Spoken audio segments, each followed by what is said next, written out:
Assalamualaikum warahmatullahi wabarakatuh. Hai, perkenalkan saya Putri Amelia dengan NPM 2140402112. Kali ini saya mau membahas materi dengan judul Usaha dari Kebijakan Moneter dalam Menekan Inflasi.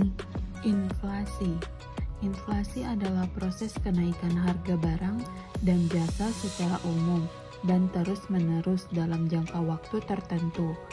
Kenaikan harga dari satu atau dua barang saja tidak dapat disebut inflasi kecuali bila kenaikan itu meluas atau mengakibatkan kenaikan harga pada barang lainnya. Faktor-faktor yang dapat menyebabkan inflasi dari sisi permintaan. Yang pertama, peningkatan permintaan agregat. Hal ini dapat terjadi karena adanya peningkatan pendapatan masyarakat, peningkatan investasi, atau peningkatan ekspor. Yang kedua, kenaikan jumlah uang beredar. Hal ini dapat terjadi karena kebijakan moneter yang ekspansif seperti penurunan suku bunga atau peningkatan jumlah uang yang beredar. Faktor-faktor yang dapat menyebabkan inflasi dari sisi penawaran. Yang pertama, kenaikan biaya produksi. Hal ini dapat terjadi karena kenaikan harga bahan baku, tenaga kerja, atau energi. Yang kedua, kurang efisiensinya proses produksi, sehingga biaya produksi menjadi lebih tinggi. Ketiga, hambatan perdagangan, seperti tarif impor yang tinggi atau hambatan non-tarif. Dampak inflasi. Inflasi dapat berdampak negatif terhadap perekonomian, antara lain yang pertama, mengurangi nilai mata uang. Hal ini karena uang menjadi lebih murah untuk membeli barang dan jasa. Yang kedua, menurunkan daya beli masyarakat. Hal ini karena masyarakat harus mengeluarkan lebih banyak uang untuk membeli barang dan jasa yang sama. Tiga, meningkatkan ketidakpastian. Hal ini karena pelaku ekonomi sulit untuk memprediksi harga di masa depan.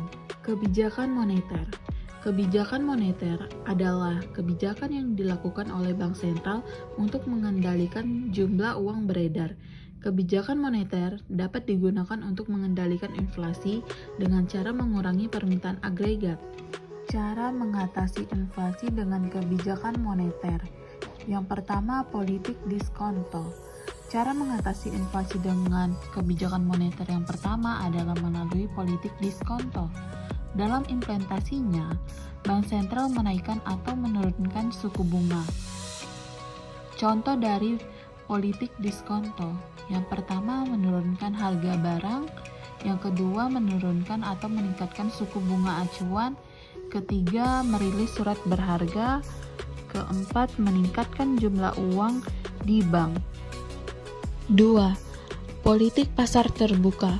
Bank sentral secara aktif membeli atau menjual surat berharga dengan tingkat suku bunga tertentu. Contoh surat berharga dalam politik pasar terbuka diantaranya meliputi yang pertama, sertifikat Bank Indonesia, yang kedua, surat berharga pasar uang, yang ketiga, surat berharga negara. 3. Politik cadangan kas. Bank sentral menetapkan jumlah cadangan kas minimum yang harus dimiliki bank-bank umum. Hal itu dilakukan agar jumlah penggunaan uang dari kredit bank di masyarakat dapat dikendalikan. Contoh cara mengatasi inflasi dengan kebijakan moneter melalui politik cadangan kas meliputi yang pertama, adanya pembatasan jumlah pemilih kartu kredit dengan limit tinggi. Yang kedua, adanya pembatasan penggunaan limit dalam waktu tertentu. Itulah penjelasan dari saya mengenai usaha dari kebijakan moneter dalam menekan inflasi. Sekian dan terima kasih.